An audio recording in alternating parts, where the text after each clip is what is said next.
All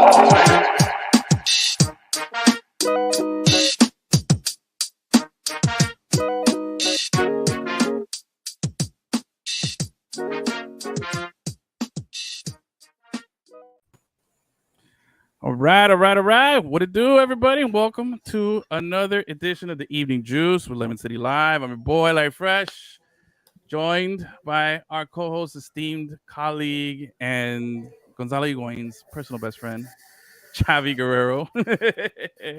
And today we got a special guest. We got a big Inter Miami's got it. This is also exclusively, we're doing a Vice City FC show today. So if you want to talk Heat, you want to talk any of the other stuff that we normally talk about, we're going to save that for another show. We got a guest today. We're just going to focus on Inter Miami's big game against the Supporters Shield leading New England Revolution.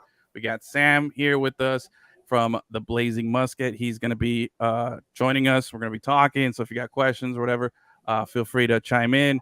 But before we get started here, let's give the floor is yours there, Sam. Thanks a lot for hanging out with us tonight. You are the site manager of the Blazing Musket, and is that is there a podcast associated, or is that the name of it, or how does that work? Nah, so that's the name of our website. We actually have to go through a rebrand. So we are part of SB Nation's MLS network, and Gotcha. Vox came down on my birthday. Let's point that out. On my birthday, I found out we were gone. So yeah, they cut the funding, and we are now independent. We're on Substack. We didn't know what the naming, legal stuff, all that mumbo jumbo. So we ended up new name, still TBM. Went from the Bent Musket to the Blazing Musket. So yeah, now we're over on Substack. We do have our partners. I'll give them a shout out. Revolution Recap. They do a great job covering all things Revolution. Great interviews. I just actually had an interview on there with Jake Zivin, who I got to talk today, who's down in Miami recently. Okay. So yeah, make sure to check us out at www.theblazingmusket.com, and you can follow us on Twitter at Blazing Musket. All right, man. Well, thanks again for hanging out with us tonight, bro. So you're up near northern Massachusetts, out far away from Foxborough. We were talking about that before. Are you a Celtics fan also? I'm by location. I would say more in terms of sports, definitely a big Bruins fan. So I'm just going to associate all of Florida. I'm going to blame you for this, even though I know, it's a little bit different hockey-wise. But thanks, Florida Panthers, for just ruining my life. Yeah. Patriots are terrible. Miami Dolphins are probably going to finish better. Yep. And the Celtics are falling apart. So great time. And the Revolution decided to lose in the U.S. Open Cup. Great time to be in New England. And hopefully they lose on Saturday too. Yeah, man. Hopefully we'll sprinkle that last little bit of on it. Just finish it off. Might as well go down in a full blaze of glory there. Oh, part of it.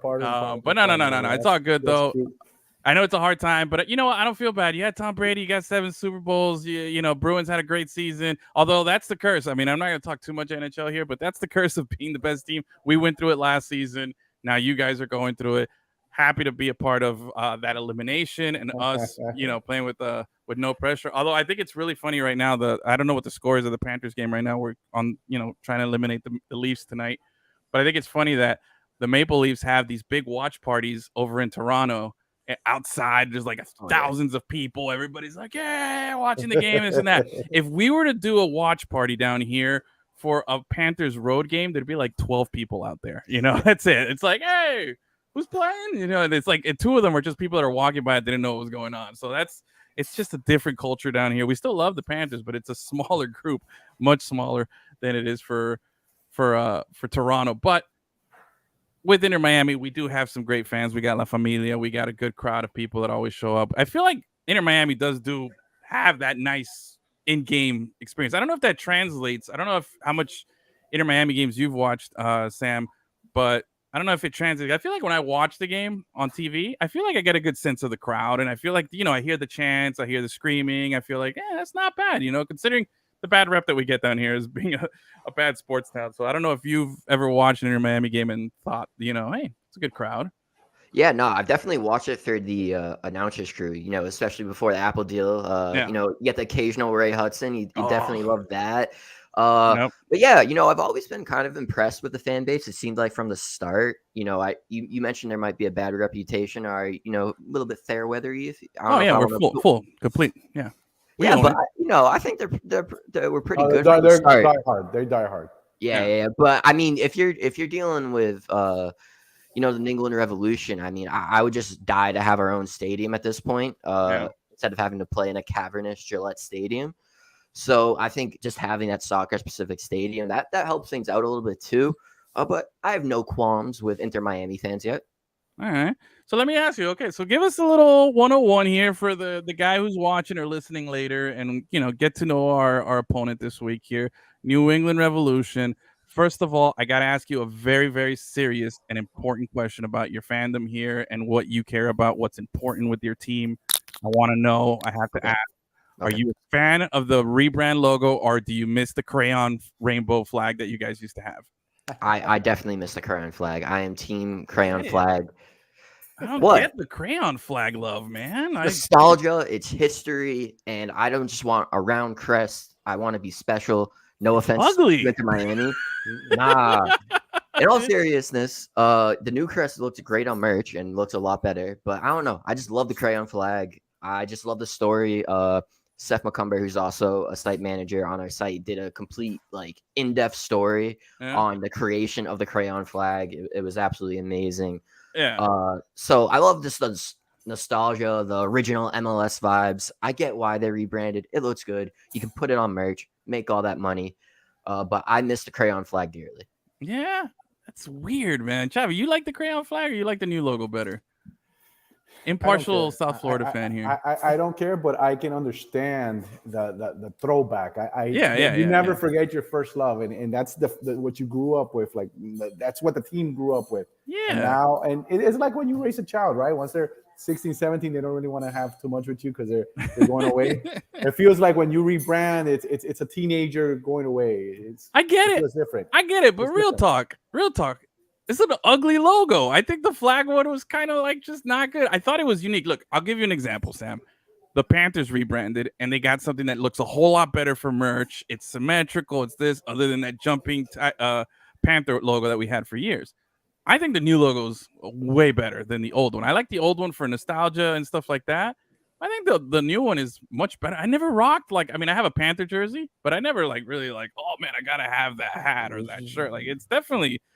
It's a huge upgrade. I think what you guys got. I like the Revs new logo. I think it's cool. You're cold-hearted. You don't hold on to love. Hey, I like the old Dolphins logo. You move on quickly. Yeah, you gotta look different. All these logos in MLS and really soccer in general aren't that different. I appreciate the nostalgia, the uniqueness. I get it might not be the most eye-appealing thing, but I appreciate the originality. Exactly, authenticity. Yeah, that's what I was gonna say. It's different. It's New England. It's them, just them, right there. Yeah, I don't know. I'll just be honest with you. I think the new one is very clean looking, and it's one of the better rebrands. I don't like the Crew ones latest. Yeah. Some Montreal, when they went from Impact, they went to that ugly one, and now they have a new one that's slightly less ugly.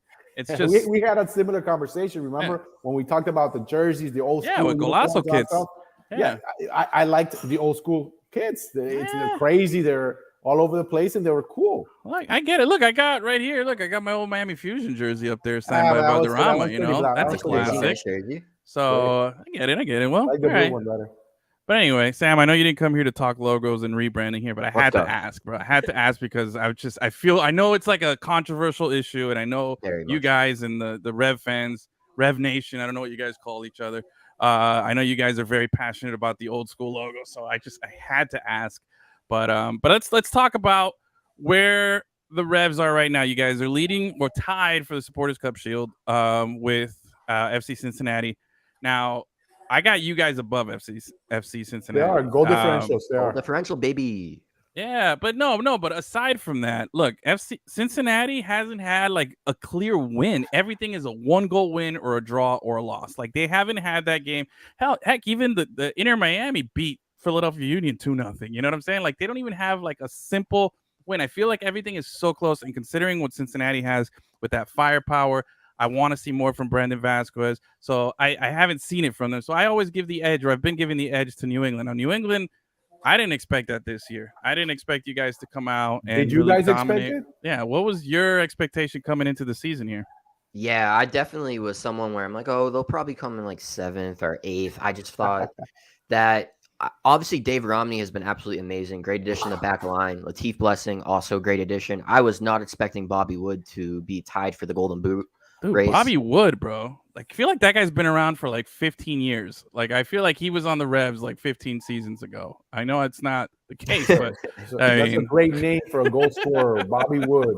Oh yeah, and it's like we were just so kind of worn out when it comes to Josie Altidore came in and just has not been great. Same with Omar. Yeah. He struggled a lot. So you see a guy like Bobby Wood come in, a Bruce guy, and you haven't seen Bruce guys do well. And then he comes in and he plays quite well. You know, he's just great with his hold-up play.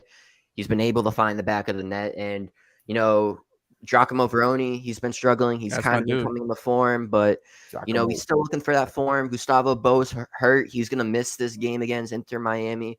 The striker position is somehow deep, but not deep at the same time. So Bobby Wood's been stepping up. But, yeah, I thought this team was going to sneak into the playoffs. Maybe, you know, go on some crazy run, but I was not expecting them to be top of the table, and will fully own that because this is quite the run to start the season.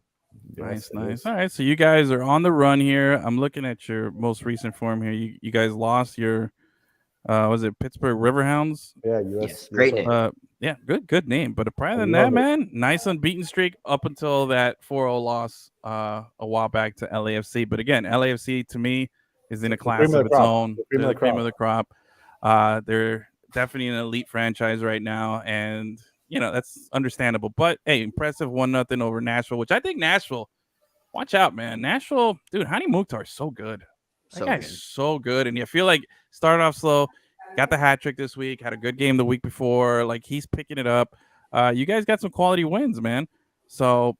Great record at home, and they're winning on the road, which is the hardest thing. They haven't lost, right? They 3 wins and 1 tie, 1 draw. So tell us, all right. So you guys, you played Toronto in Toronto. You went in there, there you go. You had that simple 2-0. Give me a good win, convincing. You know, like hey, no doubts, man. We went in there, represented. So you guys did that. How do you feel about all this Josie Altidore, I love Toronto talk that happened this weekend? I feel like it's good for him. I mean, he's getting the bag from Toronto. They're paying for a portion of his salary. I would be pretty happy about them too. But yeah, feel free. I mean, it was really interesting how things decided to come to an end there.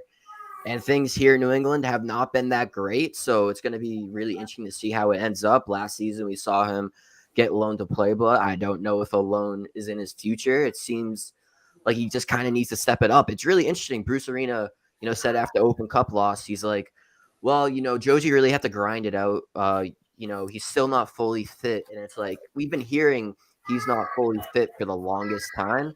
Yeah. And it's really just been the story. He's just never really been able to connect and, you know, really integrate into this team. So he's probably maybe missing Toronto a little bit. I don't know how much he gelled with Bob Bradley. I know he had some comments kind of indicating some awkwardness, I would say, with how he handles Michael. But I mean, overall, he's probably looking a little bit fonder about that time because he hasn't really been able to make an impact here in New England. Yeah, man. It's unfortunate. I feel like Josie Altidore is such an iconic, you know, U.S. men's national team name, and we have so many good memories of him. How old is he? Because he seems like he's been around forever. But he's probably like 30. Let me see. I don't know. I don't have his information. He's in his 30s. I don't know about 30. I think he might be up there a little bit. Let me see. Josie Altidore. Does it give me his information? 33 years. Yeah, 33 years old. Birthday, November 6th. So he'll be 34 this season or this year. All right, not bad. It's still young, man. He's young. He's 34. He's 33 years old. Done. That's nothing. That's not done. He's done. Again, another one of those guys that just feels like he's, you know, been around forever. But let me ask you, Sam, here. I am not a fan of Bruce Arena. Ooh. I'm not. Never liked that guy. I've had the unfortunate chance to be at a couple of his press conferences when he was with Team USA, and homeboy just reminds me of like like Bill Belichick without the credentials. Why is this like a Northeastern thing? Like you guys just don't like doing press conferences? You want to mumble? You want to sit there and just talk smack or be short with all your answers? You know, guy gives a long-winded question and then he hits you with yes or no, and then he has that face that just says punch me all the time. That's what his face says to me. Edwin, how do you feel? You are absolutely nailing it. It's good to know it's not just me. I've been on that guy.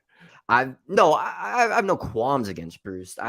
Bruce might have qualms against me. He maybe hasn't appreciated some of my questions. He sarcastically called me a tactical genius, which is why that's in my Twitter bio. But yeah, it's really weird because that predates him coming to New England. But especially now that he is in New England, really seems like Bill Belichick and how he's operating. Injury reports, very suspicious activity with the injury reports. Very Bill Belichickian there. Yeah, but not a fan of that.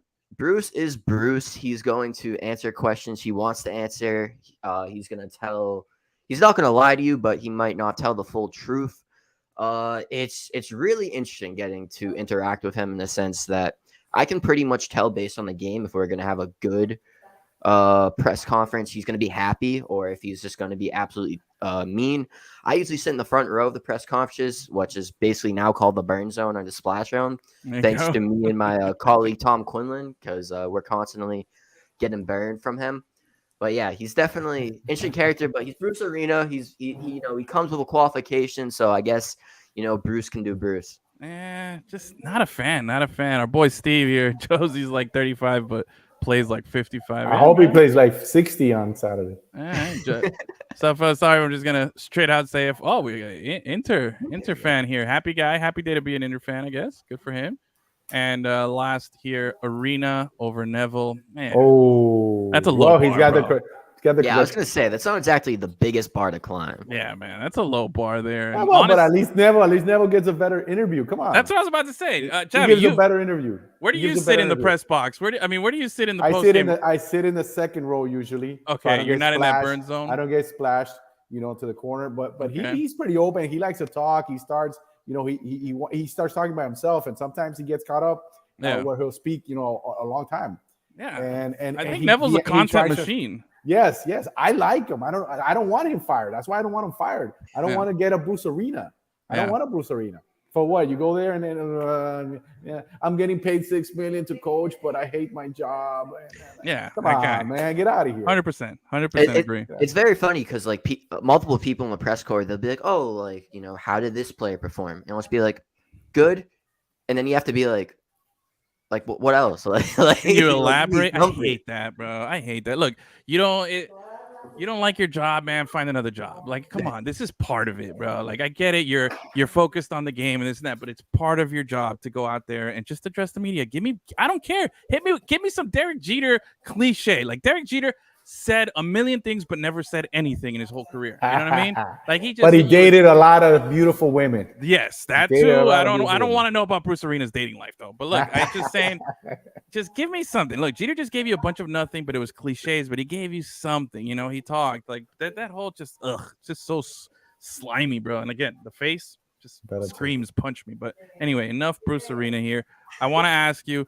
Look, you're talking to a couple of Colombian guys here, okay? Chavi's from one side of the country, my family's from the other, but we want to ask you about a certain Colombian that plays there who's injured right now. Dylan Barrero was having a great start to the season. Was a real, I don't know, it seemed like for me like a surprise, right? I don't know what kind of hype you guys had going into the season about him, but tell us a little bit about what it was like seeing him, the first few weeks up until the injury was a couple weeks ago. Yeah, it was a couple of weeks ago. I actually wasn't at that game. I was at a concert, and we're now. Oh, it's all your fault, dude. Yep, dude. I was at a member of BTS's August D. I was at his concert, so we're blaming him for the injury. No, you're taking all the blame for the injury. You weren't there, and you injured the guy, and you were at a BT. No, man, not acceptable. But yeah, he was having an absolute amazing season, just really blasting onto the scene. Yeah. And especially since the departure of Tajon Buchanan, the Revs have been missing that guy in the wing, go at defenders, have that skill, be able to blow by them. And he was looking to be it. One of his goals, I forget what game it is, it might have been Montreal. He just absolutely sent a curler into the upper 90. It was a beautiful goal. And, he played at Atlético Mineiro in Brazil. So, he comes from a big club, got to play with Hulk down there, Diego Costa, I believe. So there's high expectations, but he came to New England middle of last season, got hurt, wasn't really able to get the rhythm. And then he came in this season, was looking good. A constant thing was he is still a pretty young kid. I believe he's around 21 years old. Yeah. So just Bruce turned too. Just fresh 21.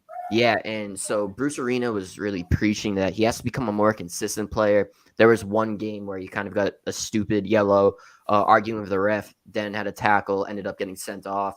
Yeah. So that consistency and kind of maybe the maturity on the field, was something that Bruce Arena was talking about. And it seemed like he was finally getting to that place, working towards that place.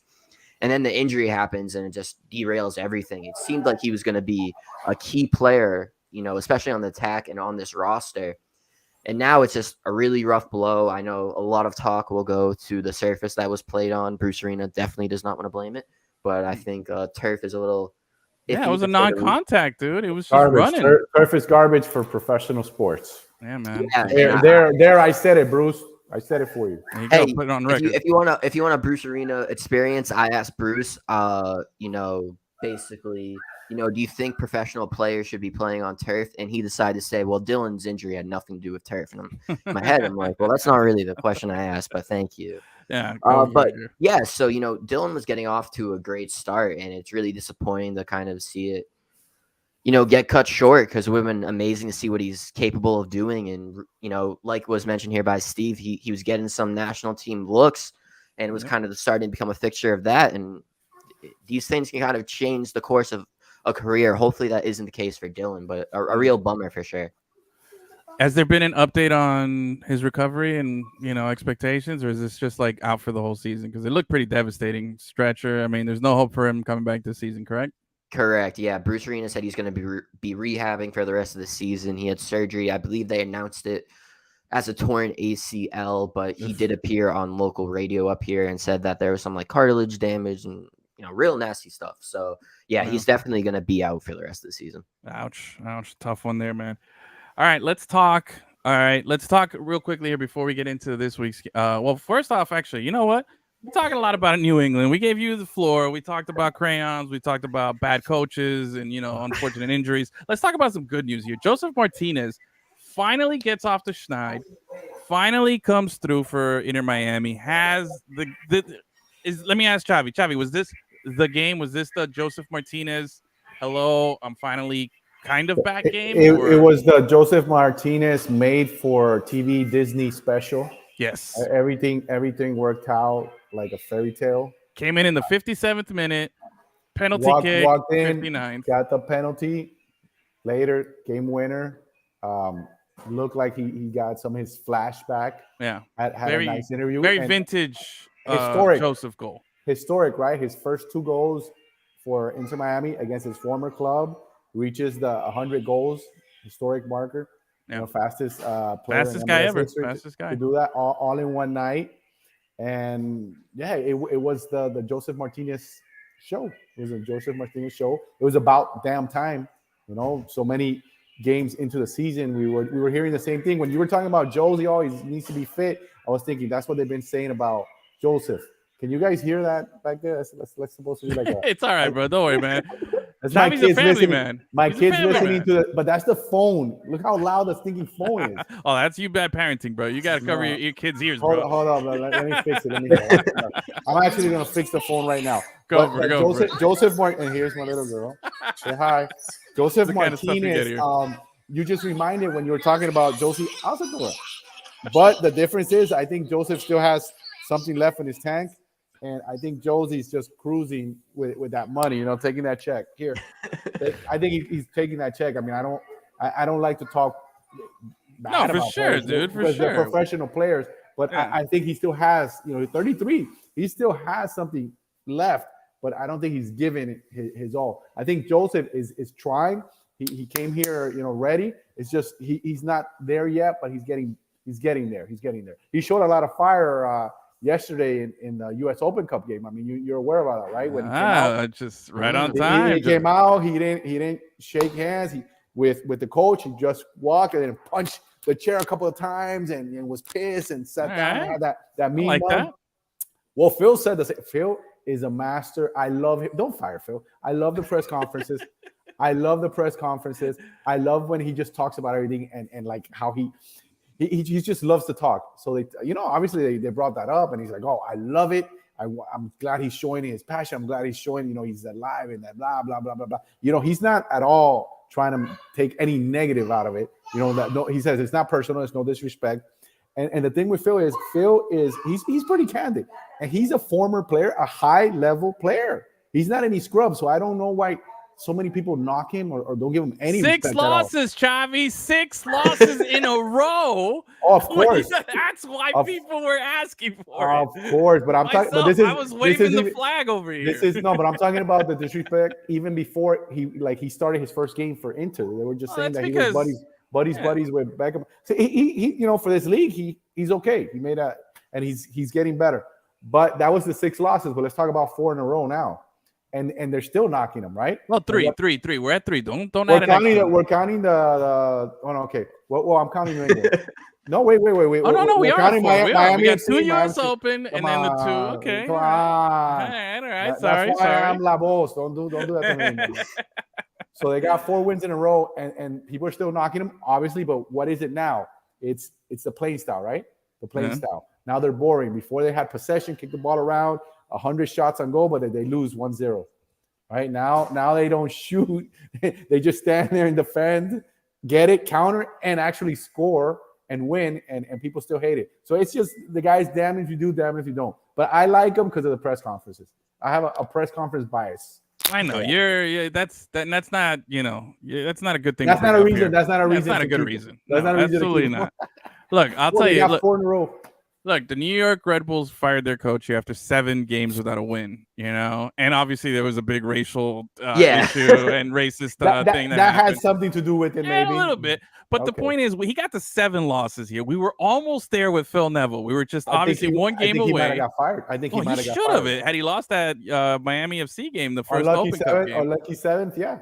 So he gets to 6. Now he's won 4. So he's probably going to get like a multi-year extension or something now, because that's what we do down here. No, that's not true. No, that's for sure. I'm pretty sure he's already discussed. His friend only gave him an extension. His buddy just extended him 1 season. Yeah, now 4 wins in a row. It's like a career high for him. Like, who knows, man? That he might be promoted to like VP or something of the team, bro. Beckham might be demoted to coach. He's gonna get stock in the team. He's gonna get a partnership. They're gonna bring him. But look, Inter Miami's on a nice, 4-game swing here. The Charleston game here yesterday. What did Steve's calling it? We barely beat Hialeah Wrexham in Sweetwater. Just barely beat Charleston. Charleston beat themselves, to be honest, right? It was an own goal. Yeah, go figure. That's the kind of game we should have really just, and we had most of our guys there. Joseph started. I mean, you have a former league MVP starting against a team like that in your own at home, and that's what you produce. It's not the best showing here, but there is a change when it comes to feeling there, and there's a change. Yeah, there's like a turn on, turn off kind of thing when it comes to Open Cup early and regular season here. I don't think we'll have that same lack of energy, lack of everything come Saturday when we take on the Revolution, but. Looking forward, my whole thing during this schneid that we've been on here is that the constant thing is we've had guys injured, obviously. Joseph is not back to 100%, although we saw some flashes of it. Maybe this was, the little cleansing that he needed. He got that 1 goal, took that pressure off his back. Maybe he can, And he said that. He said that the first one's always the most difficult one. Yeah. So he gets that off his mind. Now he can focus and attack. But I think the big key here is our boy, Leo Campapi. All right? I don't know, Sam, if you've ever looked at Leo Campana's eyes, bro.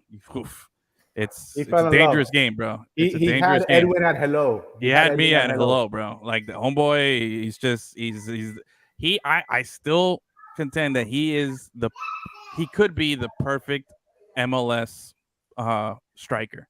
He has the build. He has the height. He can finish with both legs. He has a hat trick already in the league. And looking at what he's done this season, didn't play any of the first 6 games or however many games it was. Came into 1 game, played like 60 minutes.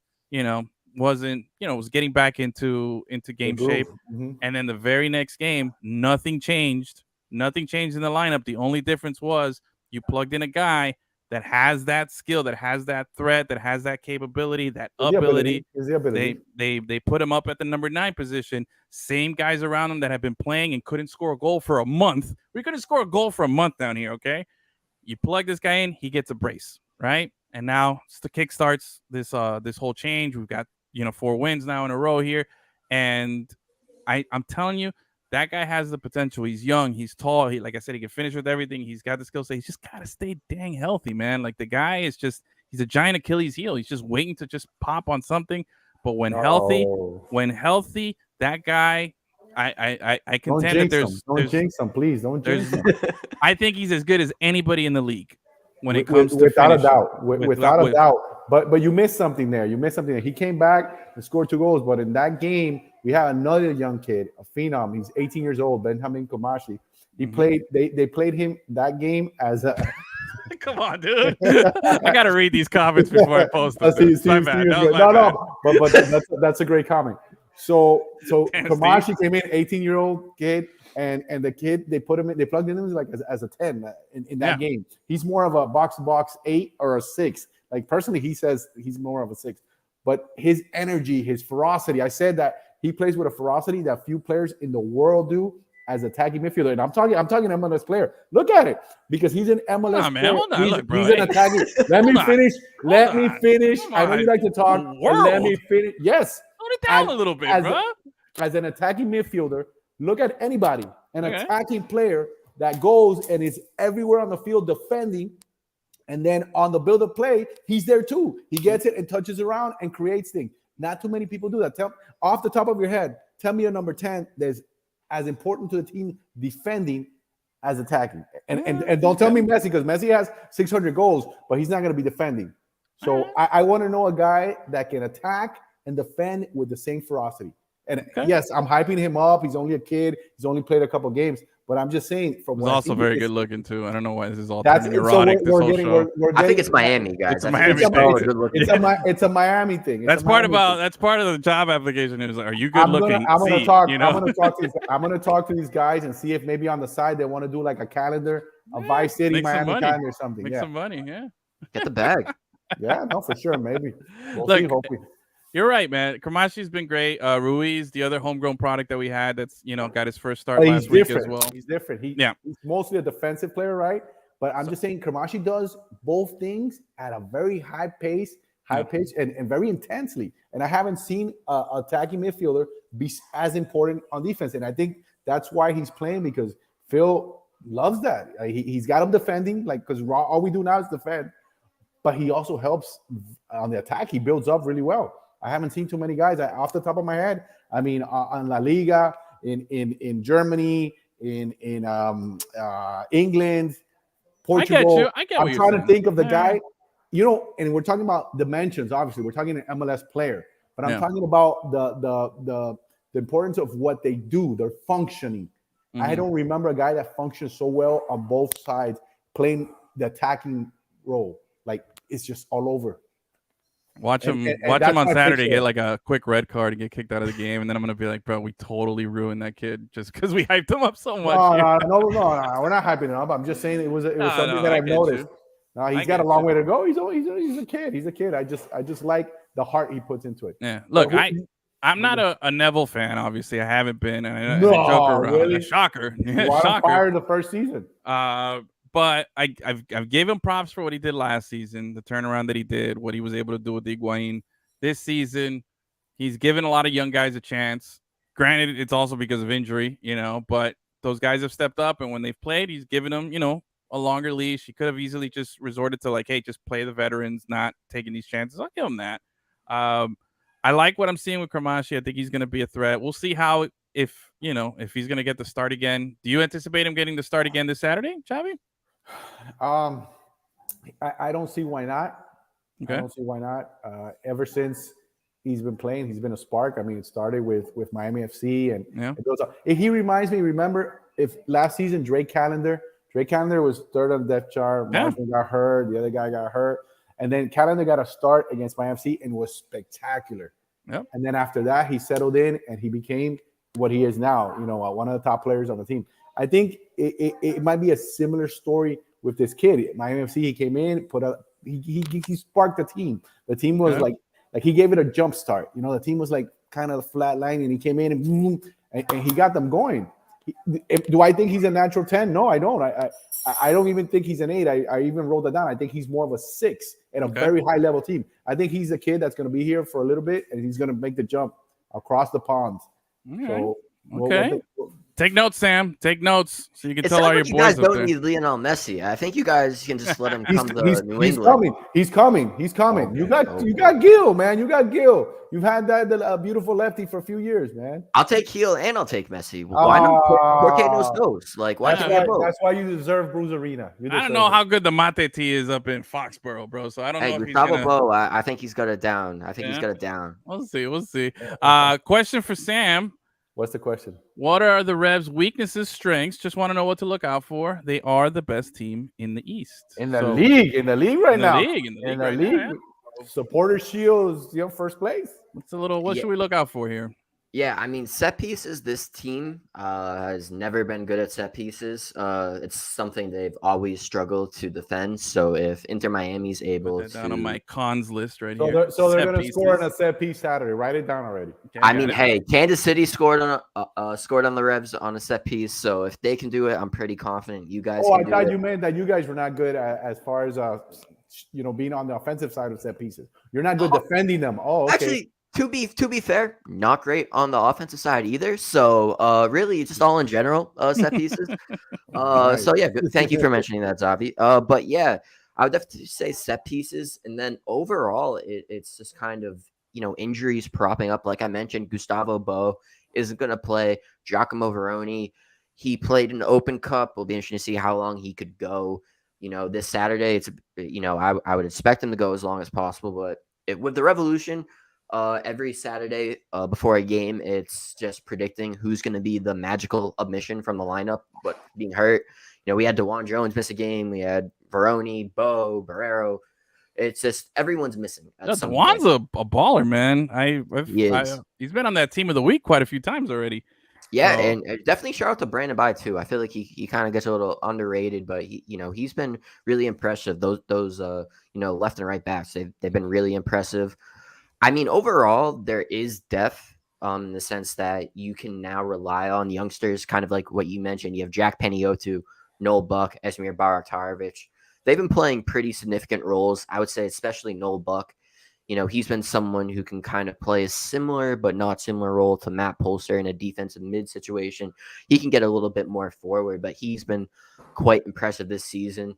And I mean, you kind of mentioned it. You have Carlos Gil who can just make magic happen whenever he wants. And you have the best goalkeeper in MLS, George Petrovic, a goalkeeper that I will let you know right now is better than Matt Turner.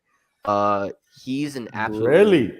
Yes. Wow. And I can say that because Matt Turner himself said he is a much better goalkeeper than I was at that age. So it's not even just me. It's Matt too. Okay. But yeah, he's an absolutely amazing goalkeeper. He's going to go to Europe. I would say probably after this season, unless, Manchester United, Dave De Gea, not doing so well. Liverpool, not having a good season. Maybe they go after him. They've been rumored to be in the hunt for him.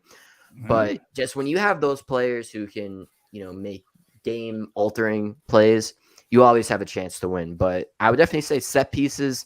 And I would say overall defending, there's definitely been some moments where, whether it be Andrew Farrell, even a guy like Brandon By, DeJuan Jones, they've just been caught ball watching, and teams have been able to take advantage. So if there was one unit I would keep an eye on, it's overall that back line, that defense can get a little bit leaky at points. But you got George Petrovic, so he's able to save the day. Nice. Okay. Solid nice breakdown. We got to make sure Petrovic doesn't make it to Miami. All right. So, Chavi, give Sam and give the New England people, what to look out for. What could Inter Miami possibly do on Saturday? Okay. What can they do? So many things, right? Well, give me the strengths here. so many things. Lately, they've been playing just with like Campapi, like he said, up top. But I get a feeling that this game, they're going to go with 2-striker role again. They're going to give it a try once again with Joseph and Campana up top. And maybe go with the 3 in the back line, 3-5-2. I saw them working on that. I see them. They played that way for a long time during the U.S. Open Cup game. And I think that's where they wanted to go when they got Joseph. I think that was part of the plan. But injuries and different things, have altered that plan. But I think that might be happening in this game. You never know. the lineup with Miami because they can play 4-3-3, 4-2-3-1. They have so many tactical schemes, and you never know how he's going to come out. You know, sometimes he like you said, they'll omit a name, and you have no idea. We had 2 key injuries, obviously, John Malta and both in the midfield are Brazilian, and Gregory. If you wanted to weaken the midfield for Inter Miami, those are 2 guys you would take out. Yeah. And they were having very, very good seasons. So I look forward to Joseph and Campana. I have no inside information on that, but I get the feeling that's what's going to happen. On the trade, we did a trade and brought Kamal Miller from Toronto. I mean, was it Toronto? Montreal. Yes, because we sent Bryce Duke and Lassiter to Montreal. And he's solidified that back line. They've worked on the back line this year for Inter Miami. So right now on this winning streak, it's been our defense. So they're definitely giving possession away, and they're holding, countering, and we have strikers that are getting in better form. I mean, Joseph just scored his 2 goals. Campana has 2 goals, and Borgelin has scored 2 goals. So it's the top line. You're gonna have to defend those strikers up there, and it's just like a cobra. They wait to strike. That's how they've been playing lately. Well, I'm gonna give you the last little bit of information that you're gonna need there, Sam, to properly, go back to Foxborough and tell the guys, hey, bro, this is the scoop, all right? It's hot down here. It's hot. It's sweaty. It's gonna be a stank night on Saturday night. It's stank nuggets. You're a swamp ass everywhere. It doesn't matter. There's no breeze. It's just hot and hotter, and it's gonna be sweaty. You got to be very well conditioned to come and play down here. It's a challenge. That's why the crowds have been rowdy too, right? Crowds have been rowdy. They're going to be chanting and going all night, and that's why we're so hyped. The team is so good at home, right? We do play well. We do play well at home. We do play well at home. A couple of our losses at home. I know one was the Chicago one, which was on an own goal that we, 1-0. I can't remember the other game. But we are a much different team. If this game was in New England or in Foxborough, I'd be like, all right, yeah, I'd be a little worried. But being that it's going to be here in the swamp ass capital of Fort Lauderdale, I like our chances here. I think it's a pick 'em. I think it's a pick 'em. You think it's a pick 'em? Any team, any one of them can win this game. Even though they're coming in as a supporters shield. You know this is the scenario for Miami. Miami, this is so Miami. You have the first place team coming in. Our team is not doing so great. And what are they going to do? They'll beat the team, and they might even look good doing it. I'm just saying that's how it is. And then the next game, they'll look like garbage. So it's Miami. It's Miami. So, Sam, now that you know what to expect, you've gotten the breakdown of the squad. You get the breakdown. You get the weather report from me. How do you feel your team's chances are coming up on Saturday? You think you're going to be able to come down here, scrap out a win? What do you feel? Yeah, I mean, if this team is going to be top of the table and, be a team that can compete for an MLS Cup, I think you do have to walk away with points. I think it's a good point that you mentioned the weather. I'm pretty sure it was like 70 or 75 degrees here, and I thought like I was going to melt. So yeah, that's light work. I know how Florida works. Yeah, so that's light work. It'll be interesting to see how conditioning goes. I mentioned Josie, but even any player. I think, that Florida heat is a bit different, that humidity. It is. So that is going to be something to keep an eye on. But I do think if the Revs want to be, treated as the MLS contenders, they got to go out and get that win. So I'm a little bit skeptical because of the weather. I'm skeptical because we're going to be missing Gustavo Bo. It'll be interesting to see how Giacomo Veroni performs. Do we see Bobby Wood get back into the starting 11? If he's paired with Rioni, I'm a lot more confident. If we see Josie Altidore get run out there for some reason, I'm a lot less confident. But overall, I think this is a game that the Revolution should be winning. Yeah, they're favorite. They should, just like you mentioned, if they're going to be serious contenders, they have to come down here and get points. Yes. Get points. Right? And the other way here, if Miami is really a serious team, if these 4 games are showing the true Miami, not those 6 losses, this is the turnaround and a different team, different style, different approach. They need to walk away with points too, and preferably the 3 points at home, because the weather is a big factor for all the teams coming down here. It's a factor for all the teams. You see it when Miami loves to make the subs in the second half. The energy come in. You see the difference. They start to get control of the game. They start to get control of a possession. They start attacking more. So definitely the weather is super important here, and the crowd does have that psychological factor.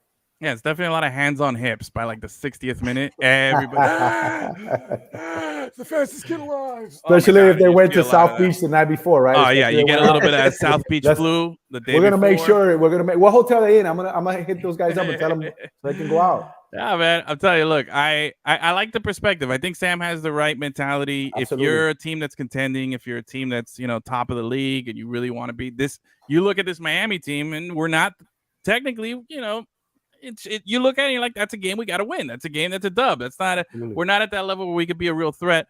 Although, with that being said, I think, Sam, you're totally wrong. I think it's going to be a 2-0 Inter Miami win. I got 2-0, man. I think I just my hatred for your coach, Bruce Arena. The fact that Josie, I hate that guy. Josie Altidore might be playing. I feel like he's going to have hands on hips like minute 25. And the fact that I feel Drake Callender is, man, I love that guy. That guy's legit. I don't know if you guys got the firepower. I'll tell you this much, Sam. If it wasn't for Drake Callender's stellar, he's the team MVP. We'd have a 10-game losing streak. We'd be on a 10-game losing streak on our third different coach. We'd be Chelsea here. You know what I'm saying? With our Neville's staying. Regardless, Neville's staying. Even if they he'd be an advisor to the third coach. No, he's staying. But I'm telling you, Drake Callender has single-handedly kept his team in games when they shouldn't be in it. We're lucky to have him. He's a great. He finally got his first call up to the national team as well. I think he's great, and he gets it, man. He knows how to play down here. I think the Miami guys have that advantage when they come down here. They do. They feel better. They mentally. They just something about playing down here that they like. So I'm going with that, and I like where Miami could possibly win this. This is also me being a total homer right now. I'm being full disclosure. I like a 2-0, 2-1 game here. Low scoring, penalty kick is one of the goals. I feel like there's going to be a dirty little, a little desperate attack, but I do like it. We'll see. That's my. If you guys want to give score predictions, feel free. Oh, but I'll give a score prediction. I was thinking 2-1. I'm thinking we see a Campapi goal. There you go. He just loves playing against the Revolution. I think one of his breakout games. He had the first hat trick in team history was against the Revs. He just absolutely toasted us. So I would expect them to get a goal. I think bonus points for saying Campapi too. I appreciate that. Thank you. We got to give credit to I think it was a batter. I don't know who it was. I don't know who started it. Yeah, no, that was beautiful. That's great. But I think the Revs are able to pull it out. I think it probably could have ended up in 2-2, but you get a nice, great George Petrovic save. I think we're spared Josie Altidore starting. Okay. We either see Bobby Wood or possibly Justin Rennick. He's a youngster who's been getting some playing time as well too. So that's something to keep an eye on. But I think we see Carlos Hill make some magic, and I think I'll say we get a nice Bobby Wood goal. He's going to take. They're going to give us the wood. Right. Yes. Getting the wood. Bobby Wood is good, and he's going to score a goal. All right. Chavi, you got a score prediction or what? He's going retro. Man, I do think it's going to be a one-goal game because the defense has been pretty solid for us. But I'm thinking maybe it's 1-0. But now that he reminded me about Campapi and his love for screwing the Revolution, the Revolution will be televised this Saturday, and Campapi is gonna go again for a hat trick, and it's 3-1, baby. Wow! 3-1, baby. Hell yeah! Another hat trick for Campapi. I like it. All right, two quick last things here. First, one last question here. Sam, what's your favorite food? I don't know. That's what they want to know. You got to give the people what they want, man. Cafecito. What the hell kind of question is that? Don't cafecito. I don't know. All right. I mean, to be very specific, I'll say tacos. I love tacos. There's a nice taco place by us who serves burrito tacos. Absolutely amazing. But my wife is Brazilian, and she's introduced me to Brazilian barbecue churrasco.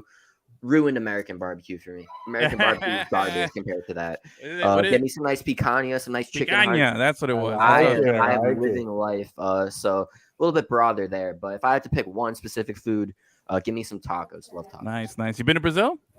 I've not been to Brazil yet. Definitely want to get down there. Gotta get down there. I have walked my fat ass through the beaches of Copacabana and down through Ipanema. You live, yeah, bro. I live, bro. I went there. They all wear those. Oh yes. Well, they call them zungas. That's what. You gotta be very confident to wear one of those. Very confident. Even the guys wear them, huh? Oh yeah, they all wear like the little, what do you call speedos? That's the word I was looking for.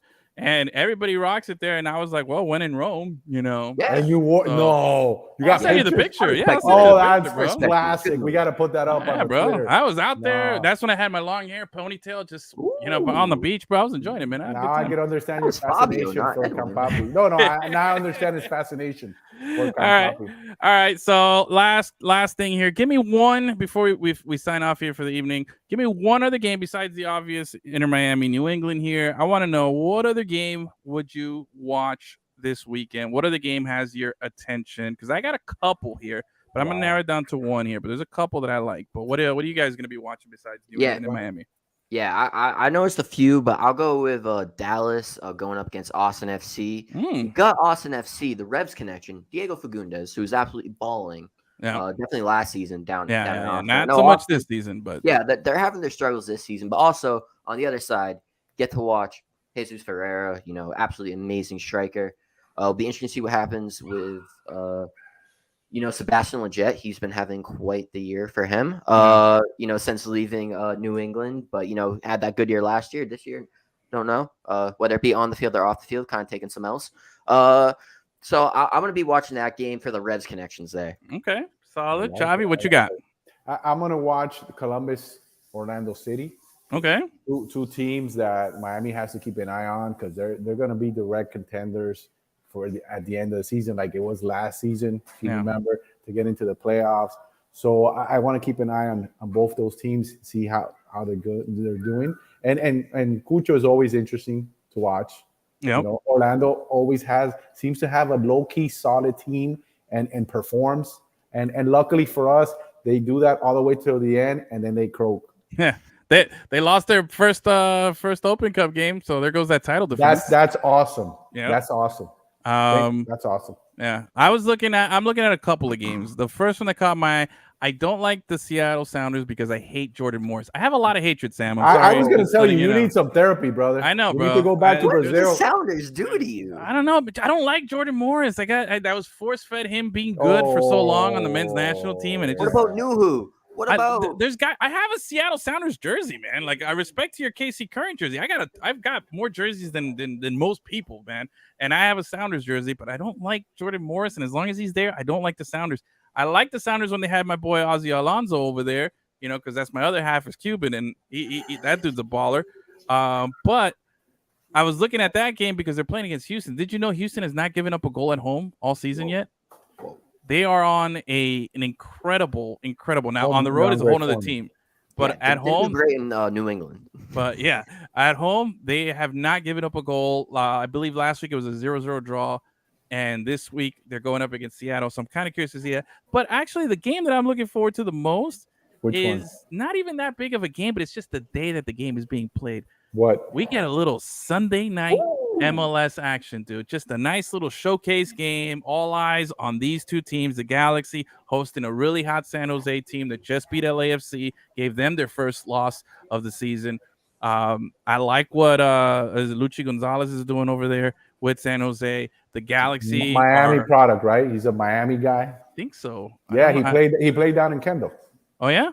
Yeah. Okay. And then you have the Galaxy, where Chicharito's another guy that I can't stand, and I'm more of an LAFC guy too. So I see that. So you got good storylines. You got a lot here, but most importantly, it's Sunday night, prime time, 9:30 p.m. So a nice little late kickoff too for us. Ooh. So I like it. It's just great. The ideal MLS weekend for me is you get the matinee game on a Saturday. You get that one, maybe 3:30, 4:30 game, maybe even noon 1. I don't care. Then you get the full slate of the evening games, and then you get the Sunday game, preferably at night. Tacos. But and then some tacos. With tacos or picanha? Picanha, bro. All around, bro. I like that. Caipirinha too. Yes. All right, so I think that'll about do it. Big shout out to Steve. Sam, stick around here real quick while after we wrap up here. I'm just gonna end the stream here, but thanks everybody for watching. Big thanks again for Sam for joining us. Make sure you give him a follow. Blazing Musket at Sam_Minton22 on Twitter. Hit him up as well. If you're listening on the podcast later, make sure to hit the subscribe button, hit that like button, share, tell your friends, tell your enemies, tell whoever it is, but tell somebody to listen. I guarantee you'll enjoy the show. Big thanks for everybody participating. We love you. We'll see you. We'll be back next week. Have a great rest of the week, and Peace. Adios, muchachos. Bye.